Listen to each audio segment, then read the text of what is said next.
Hello everyone, my name's Pete and I don't like MMOs, which means I'm going to play a load of them and see what I think about the new player experience. I've played a few so far and I've got an ever-growing list to try. If that sounds like something you'd like to see, then you could subscribe to make me feel nice. And if you've got any suggestions that you'd like to see, then put them in the comments. But don't be mad at me if it takes a while to get to them, I do have a job and a family.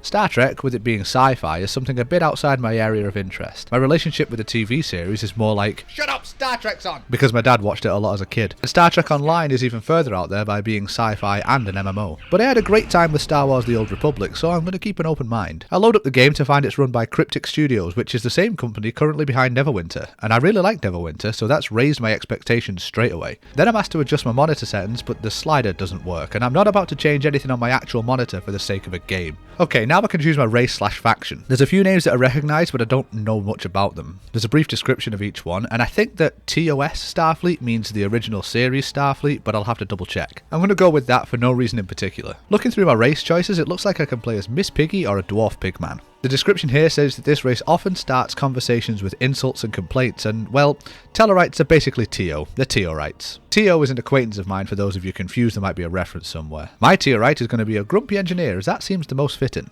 When customising the appearance, I noticed that Teorites are described as being a little shorter than humans, but the slider here starts at 6'11", which means that humans of Starfleet are obviously space marines. Now for naming my character, and it's important that I think carefully about how it reflects my thought process in creation, and how it fits into the world. So say hello to Captain Teo, whose full name is Short Pete Smells, and his ship is the USS Wolverine, because Teo and Will are the two people I think of the most when Star Trek is mentioned. Now I'm transported into the game world to find myself rather awkwardly standing on the bridge of a ship, just kind of staring at the captain. Then tutorial boxes start to appear, and they're read out to me in a way that sounds like they're being announced to the entire ship. Thanks, just show up the new guy on his first day, why don't you? I speak to the captain to find out I'm part of a landing party that's going to the planet we're sitting next to. I'm also suddenly aware that I'm wearing a red shirt, and I'm almost certain that that's a bad sign for my life expectancy. I have to scan the planet for a suitable landing zone because the teleporters are broken, and I'll be going down by shuttle. I lost the footage with this and a little bit of tutorial text, but you're not missing anything except a rather intense introduction to Tarsi.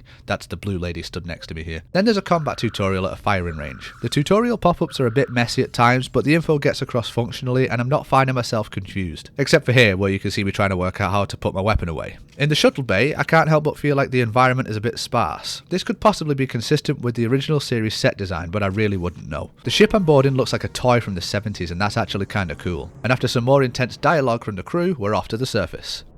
The planet itself is really something to look at in comparison to the ship. The difference in things to see down here is kinda drastic. We have a look around and scan some things with woo-woo pads, and confirm that there is Federation tech here.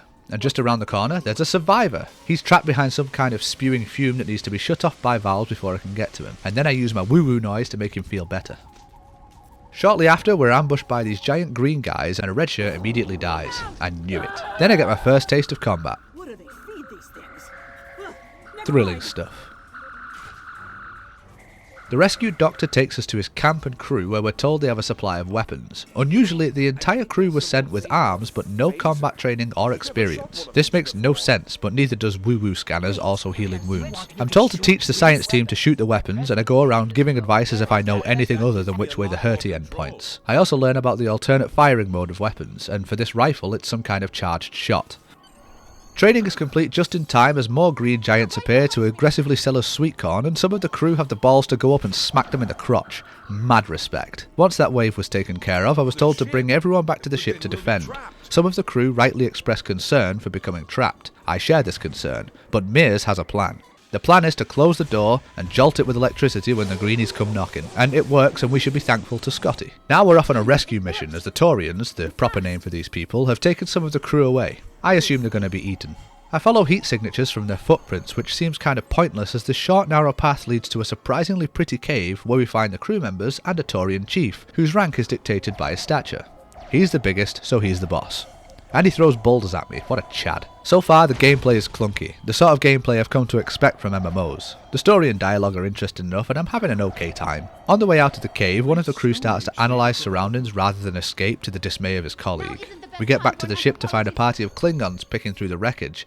They attack us, we fight back, and I'm told how to take items off bodies. I press F to loot respect and I get my hands on a Klingon transmission. This transmission tells me that ships are being lured into a Klingon trap where they strike and loot anyone who investigates. Some of these enemies have shields which work just as extended health bars for now. Maybe there's weapons or skills for depleting shields faster later on. I also need to learn to avoid grenades. If only there was a bright red circle showing the damage area, that would be so useful. While combat isn't exactly adrenaline inducing, it'll probably require some target prioritization and at least some positioning against tougher opponents. Just standing and exchanging damage is a stat check rather than gameplay, but this is something that plagues many MMOs, and a lot of games in general. We get beamed back up to the ship to find we've been boarded by the Klingons. The captain instructs us to clear the deck we're on in a very specific order. It looks like I get to save the day, and also I can't use this ladder.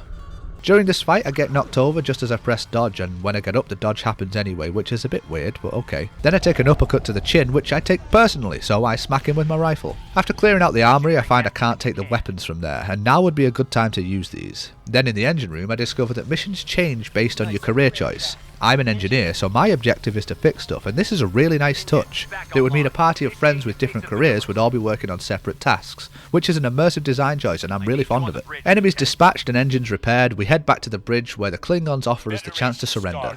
We decline, and then I gain Tarsi as a follower, crew member, both? Either way, I'm now piloting the ship and I have to destroy the distress beacon that's been luring the ships into the Klingons' devious trap, and then I get to do a space battle. Attacking can only happen within 10 kilometers of the target, which is a pretty lenient restriction. I'm then briefly contacted by someone who looks suspiciously like me, and then it's time to fight. I can't say I'm a fan of this. Vehicle-based combat has never been my thing. Ships, tanks, planes. I'm more comfortable as a soldier. The controls are serviceable, and the issues you can see in this footage are caused by me being bad at games. Then I need to travel a little bit, and it's kind of just empty space I'm moving through, which makes sense as I'm actually in space, but just pointing in the direction and pressing go isn't exactly engaging. Maybe if I was more interested in space I'd be having more fun there. We get into another fight and we're backed up by the Enterprise. Spock thanks us for the assistance and then we're called back to Earth for plot importance. We zip out of sight and then I lose connection, and after this I didn't touch the game for almost 2 whole months. 2 months later! I'm at a space station or something. I only half remember what's happened up to this point, but Tarsi is fangirling over the presence of the Enterprise crew. I'm told to speak with the captain once I've finished mingling. I speak to the Enterprise crew, but I'm not as familiar with these characters as I should be to be playing for this kind of fan service. Everyone's under the impression they've met me before, and this is confirming my suspicion that it was me who I saw in the transmission earlier.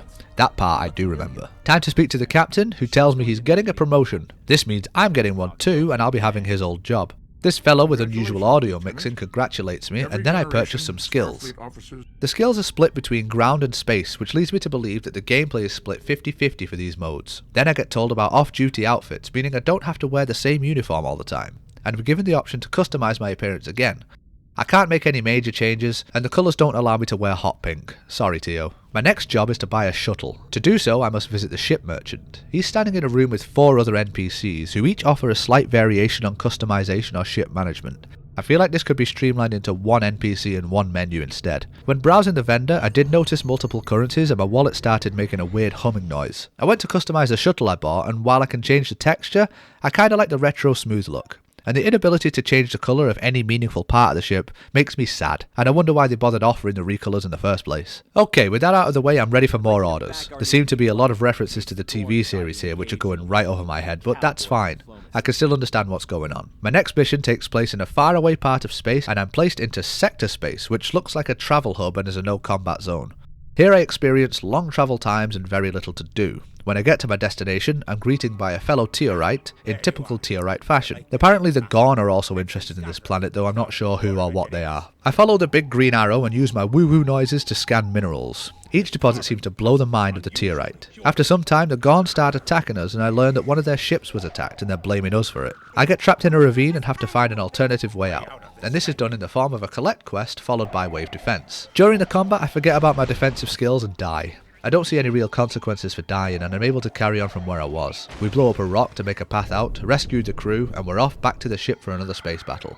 We fight the Gorn ship, which then retreats. Then I inspect this weird orb after flying through it. The Gorn ship comes back and we try to explain that we weren't the ones attacked. According to my new Tiorite companion, the Romulans are to blame. The Gorn, rather sensibly, ask us to prove it, which we do by sending out a shockwave, revealing them to be hidden in the anomaly that I flew through before. Then we have another fight, and this time the Gorn are on our side.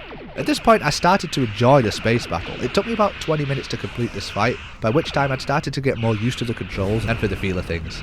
Not that you can tell by looking, of course. After this, I'm ejected back to sector space and headed to my next objective, and here I think I've got the feeling for what's going to be the gameplay loop. This was a bit of a new experience for me. The addition of space fights and the prospect of upgradable ships makes for a very interesting setup. The ground missions feel very much like any other MMO, but having them as only part of a bigger experience seems like a good way of making the run towards endgame feel a lot less like a grind. I'm pretty certain I've not reached the plot twist of this story, but if I return and see it, I'll let you know. So if these snippets at the start of games interest you at all, then consider pressing subscribe and please put your suggestions in the comments as I'm itching for new experiences. But for now, thanks for watching and I'll see you in the next one.